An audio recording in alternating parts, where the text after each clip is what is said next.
ilmu agama akan mengawasi kita. Sebelum makan, sebelum minum, sebelum berteman, sebelum mencari pendapatan, maka ilmu agama akan berbicara dengan kita. Ini boleh atau ini tidak boleh. Oleh karena itu, ulama mengatakan kita lebih butuh terhadap ilmu agama ini daripada makanan pada saat sangat lapar, air pada saat sangat dahaga, dan juga tempat tidur pada saat kita sangat capek. Ghazwa TV, media dakwah masa kini. Ilmu agama akan mengawasi kita. Sebelum makan, sebelum minum, sebelum berteman, sebelum mencari pendapatan, maka ilmu agama akan berbicara dengan kita. Ini boleh atau ini tidak boleh. Oleh karena itu, ulama mengatakan kita lebih butuh terhadap ilmu agama ini daripada makanan pada saat sangat lapar, air pada saat sangat dahaga, dan juga tempat tidur pada saat kita sangat capek. Ghazwa TV, media dakwah masa kini. Assalamualaikum warahmatullahi wabarakatuh. Innal hamdalillah nahmaduhu wa nasta'inuhu wa nastaghfiruh wa na'udzu billahi min shururi anfusina wa min sayyiati a'malina. May yahdihillahu fala mudilla lahu wa may yudlil fala hadiya lahu.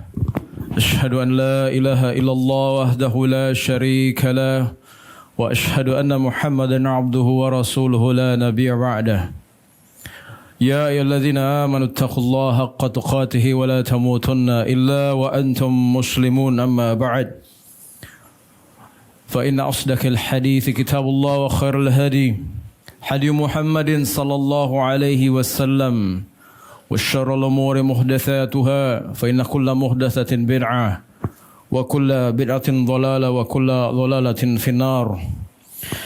Saudara-saudaraku sekalian, jamaah Jumat rahimani wa rahimakumullah. Hidup manusia tidak pernah sepi dari ujian. Ada ujian pada diri, ada ujian pada keluarga, dan ada ujian yang datang dari penguasa. Kita melihat dengan mata kepala sendiri, baru-baru ini, di bulan ini, pemerintah menaikkan pajak yang semakin menekan rakyat kecil. Di sisi lain, kita juga mendengar kabar tunjangan para anggota DPR naik hingga puluhan juta rupiah.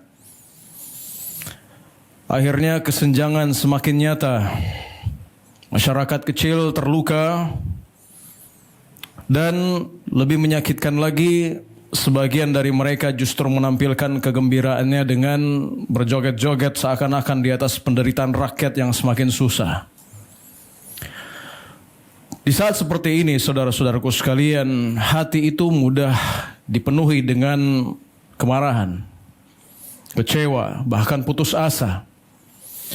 Tetapi mari kita ingat kembali peristiwa di Perang Badar.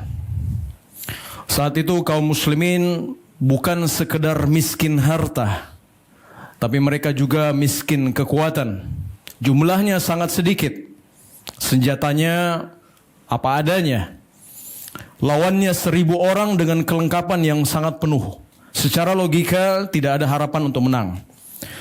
Namun justru di saat mereka paling lemah, perhatikan baik-baik, di saat kaum muslimin sedang dalam keadaan sangat lemah, Allah subhanahu wa ta'ala malah menurunkan pertolongannya.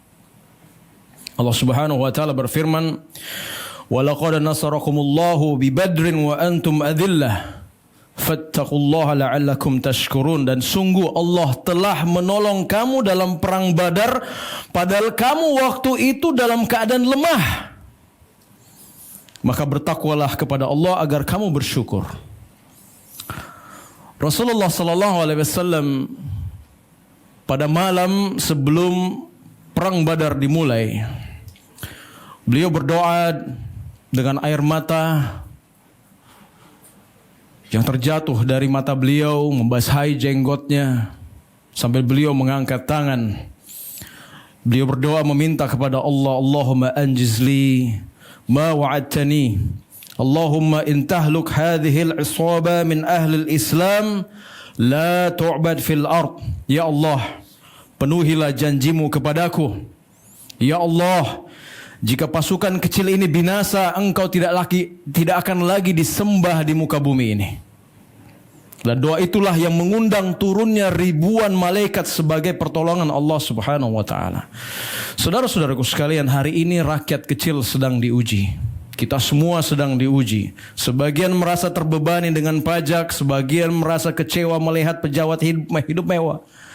Mereka hidup dengan mewah. Sebagian merasa terluka melihat tingkah mereka di hadapan rakyat. Tetapi yakinlah saudara-saudaraku sekalian, sabar bukan berarti diam tanpa sikap. Sabar adalah menahan diri dari putus asa dan tetap berpegang pada jalan yang benar. Karena sebagaimana Allah Subhanahu wa taala menolong pasukan Badar yang lemah, Allah juga mampu menolong rakyat yang terzalimi bila mereka bertakwa kepada Allah, mereka berdoa dan bersatu di atas kebenaran. Pelajaran perang Badar bukan hanya kisah perang, tetapi cermin kehidupan sepanjang zaman. Bahwa kekuatan sejati bukan pada kursi kekuasaan, bukan pada tumpukan harta, bukan pula pada suara yang riuh di panggung dunia. Kekuatan sejati adalah milik orang-orang yang hatinya dipenuhi dengan keikhlasan, yang langkahnya ditempa dengan kesabaran, dan yang menggantungkan seluruh harapannya kepada Allah Subhanahu wa taala. Penguasa bisa menari di atas penderitaan rakyat, harta kita bisa lenyap, kedudukan bisa runtuh. Tetapi siapa yang sabar, siapa yang menjaga iman, siapa yang tawakal pada Allah Subhanahu wa taala, dialah yang akan diangkat derajatnya oleh Allah. Allah yang memberi kemuliaan, dan siapa yang mencari kemuliaan selain kepadanya, pasti dia akan dihinakan oleh Allah Subhanahu wa taala. Maka jangan goyah oleh kesenjangan, jangan putus asa oleh kezaliman. Karena sebagaimana Allah menolong pasukan kecil di Badar, demikian pula Allah akan menolong rakyat kecil yang bersabar, bersatu, bertawakal kepadanya. Dan inilah janji Allah Subhanahu wa taala yang tidak akan pernah dusta kepada hamba-hambanya. Aqulu qouli hadza wa astaghfirullah li wa lakum fastaghfiruhu innahu huwal ghafurur rahim. Alhamdulillahi rabbil alamin, hamdan katsiran thayyiban mubarakan fih kama yuhibbu rabbuna wa yarda. Asyhadu an la ilaha illallah wahdahu la syarika lahu wa asyhadu anna Muhammadan abduhu wa rasuluhu la nabiyya ba'dah. Saudara-saudara sekalian, apa yang kita lihat hari ini, kesenjangan yang begitu tajam, penderitaan rakyat yang kecil, pemimpin yang lalai, semua ini adalah ujian. Dan Allah sedang menguji apakah kita tetap sabar dan tawakal pada Allah, atau malah kita tergelincir ke dalam keputusasaan dan kemaksiatan. Allah Subhanahu wa taala berfirman, "In yansurkumullahu fala ghaliba lakum wa in yakhzulkum faman dhal ladzi yansurukum min ba'dih wa 'alallahi falyatawakkalul mu'minun." Jika Allah menolong kalian, maka tidak ada yang dapat mengalahkan kalian. Jika Allah menolong kalian, tidak ada satupun yang bisa mengalahkan kalian. Tetapi jika Allah membiarkan kalian, siapa yang dapat menolong kalian setelah itu? Karena itu, hendaklah kepada Allah saja orang-orang beriman itu bertawakal. Ingatlah saudara-saudaraku sekalian, kalau Anda menghadapi kezaliman mereka yang duduk di pemerintahan, janganlah mencari jalan selain apa yang agama kita yang mulia ini telah arahkan kita. Karena kalau tidak, kita akan terhina, khusus di depan musuh-musuh Islam. Ibnu Mas'ud radhiyallahu taala anhu pernah berkata, "Inna kunna adillah fa'azzana Allahu bil Islam, famahma natlubul izzah bighairi ma 'azzana Allahu 'adzana Allahu lah." Kami dahulu adalah orang-orang yang hina, lalu Allah muliakan kami dengan Islam. Maka jika kami mencari kemuliaan dengan selain Islam, niscaya Allah Subhanahu wa taala akan menghinakan kami kembali. Jangan sampai kesal melihat joget-jogetnya para pejabat membuat kita berbuat dosa. Jangan sampai kecewa dengan kebijakan membuat kita menghalalkan yang haram. Justru disitulah kita diuji. Apakah kita mengikuti jalan sahabat, yaitu sabar, menasihati dengan cara yang baik, mendoakan sambil terus memperbaiki diri, atau malah kita mengikuti hawa nafsu kita dengan amarah yang buta. Ingatlah nasihat Nabi sallallahu alaihi wasallam, beliau bersabda, "Innahu sayakunu ba'di a'immatun la yahtaduna bihudai wa la yastannuna bis sunnati wa sayaqumu fihim rijalun qulubuhum qulubus syayatin fi juthmani ins. Sesungguhnya setelahku akan ada para pemimpin yang dia tidak mengambil petunjuk dariku dan tidak mengikuti sunnahku. Akan ada di tengah mereka orang-orang yang hatinya adalah hati syaitan berada dalam tubuh manusia. Hudzaifah ibn Yaman radhiyallahu taala anhu bertanya kepada Nabi sallallahu alaihi wasallam, "Kaifa asna'u ya Rasulullah in adraktu dzalik?" Apa yang harus aku lakukan wahai Rasulullah jika aku mendapati hal tersebut?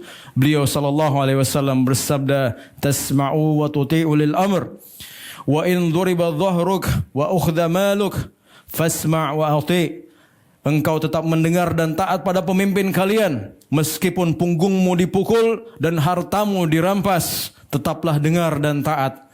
Taat bukan berarti setuju pada kezaliman, tapi menjaga keutuhan umat ini dan mencegah fitnah yang lebih besar.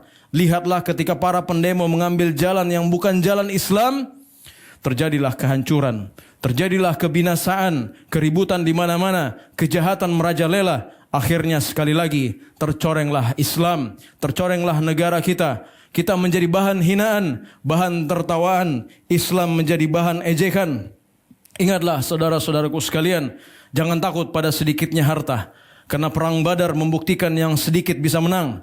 Jangan gentar pada besarnya kekuasaan, karena perang Badar membuktikan yang besar bisa tumbang. Jangan putus asa dari pertolongan Allah, karena perang Badar membuktikan yang sabar pasti ditolong. Ketika rakyat dizalimi, tetaplah sabar. Ketika penguasa berlebih, tetaplah tawakal. Ketika jalan terasa sempit, tetaplah berdoa. Karena pertolongan Allah Subhanahu wa taala lebih dekat daripada yang kita kira. Innallaha wa malaikatahu yusholluna 'alan nabi ya ayyuhalladzina amanu shallu 'alaihi wa sallimu taslima. Allahumma shalli 'ala Muhammad wa 'ala ali Muhammad kama shallaita 'ala Ibrahim wa 'ala ali Ibrahim innaka Hamidun Majid.